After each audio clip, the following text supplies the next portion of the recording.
Have you ever scrolled through your sonar options on your Garmin Striker 4 and been like, what in the world is CHIRP? And should I even turn it on? And it can be confusing because you actually get 4 sonar options on your Garmin Striker 4, and I'm here to walk you through what that means and how to use it to your advantage to get on fish faster. Let's hop in. So let me walk you through what CHIRP actually is. It stands for Compressed High Intensity Radiated Pulse, but who cares, right? Here's the Windell-Fishing version. CHIRP equals your fish finder screaming through multiple frequencies instead of using a single frequency. So the regular sonar, when you go into your options in here and you look at frequency, this 77 kilohertz and this 200 kilohertz, this setting only sends one frequency down. It pings. But these two right here, the 77 kilohertz and the 200 kilohertz, this is actually going to send a full sweep. Think of it as a instead of just a ping. And that sweep is going to give you better target separation, clearer returns, better bottom definition, and an easier time seeing fish that are tight to the bottom. So with CHIRP, your Garmin isn't just guessing, it's painting a much clearer picture because it has more information. So now that we know how it works, let's talk about frequencies and how this relates to the cone angles,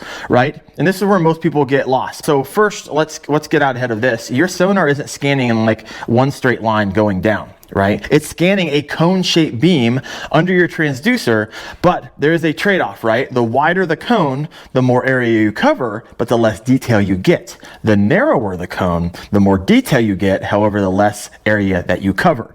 And so this is how Garmin Striker 4 cone angles really break down. This 200 kilohertz right here, this is going to be a single beam, and the cone angle is going to be 15 degrees. It's really best for shallow water, vertical jigging, and seeing those fish tight to structure. Next, if you go up to 77 kilohertz, this cone angle is going to be wide, 45 degrees, right? It's really best for deeper water, covering more ground, finding schools, and seeing those suspended fish. Now, if you move up to CHIRP 200 kilohertz, right, this is obviously going to sweep high frequencies around the 200 kilohertz range. That cone angle stays around 15 to 19 degrees, and it's really best for like maximum clarity and identifying fish versus debris. And then you got the CHIRP 77 kilohertz, right? This is going to sweep a lower frequencies, I think around 72 to 82 kilohertz, and the cone stays wide, roughly 45 degrees, and it's really best for deeper lakes and dirty water and maximum coverage under your deucer. So let me walk you through what most anglers miss, and this is where things actually start to click. So now that you know CHIRP uses the frequency range, and now that you understand how cone angles work, let's talk about what you're actually seeing on the bottom at those different depths, right? Because here's the truth, your screen doesn't show you what's directly under your vessel, it shows you whatever is inside your cone at that depth. So let's break it down by depth and frequency. So let's give an example, right? At 10 feet, your CHIRP 200 kilohertz, that narrow 15 to 19 degree cone, is going to cover an area at the bottom of that water of 2.6 feet to 3.3 feet wide, right? Think of it as like you're looking at a small like dinner table size underneath your vessel. That's pretty precise. However, if you switch that over to CHIRP 77 kilohertz, that wide 45 degree angle, you're gonna have a circle at the bottom. It's gonna be 8.3 feet wide, right? So think of it as like a kayak length circle underneath you. It's really great for finding schools or that roaming baits. But at 20 feet, that CHIRP 200 kilohertz, that 15, 19 degree angle, you're going to have between a 5.3 and a 7-foot cone, right, that you're looking at beneath you. So think of it like a small bathroom size area.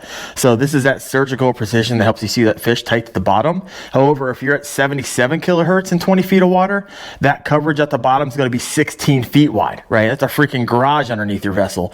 You're going to see way more fish show up. You're going to lose a lot of detail. And then if you move to 30 feet, right, that CHIRP 200 kilohertz, that 15 and 19 degree angle, it's going to cover between 8 to 10 feet. But if you use that CHIRP 77 kilohertz at 30 feet, you have a coverage of around 24 feet wide. That's huge, right? That's like an entire living room, kitchen, and hallway under your transducer. And you're seeing everything that swims in that cone, but you won't know if it's directly beneath you or near the edge of that cone, right? And also keep in the back of your mind that you get more precise the closer you get to the transducer, right? So if you're tracking a fish at the bottom, you got a big area. If you're tracking a fish at 10 feet, it's much more precise because we're pinging a cone below us. So you could be thinking you're over top of a fish and dropping a jig on its head, but the deeper you get, the less proximity precision you get. So you might be jigging underneath you and you see it, you're like, why in the world is it not biting? But it's actually 12 feet to the left or maybe 12 feet to the right of you. So you have to do some mental math in your head depending on where you see that return. So hopefully it's going to help you understand cone angles, frequencies, and how to get the most out of your fish finder and get on fish faster. However, if you have not yet purchased the Garmin Striker 4, I want to let you know before you pull the trigger on that, Garmin actually makes 4 different models in the Garmin Striker 4 series, and they each have different features. Some have mapping, others have different transducers, you got different screen size, and on some of them you actually get down scan. So if you want me to walk through all those features and which one may be best for you, check out that video right there. Thanks for watching, guys. See you.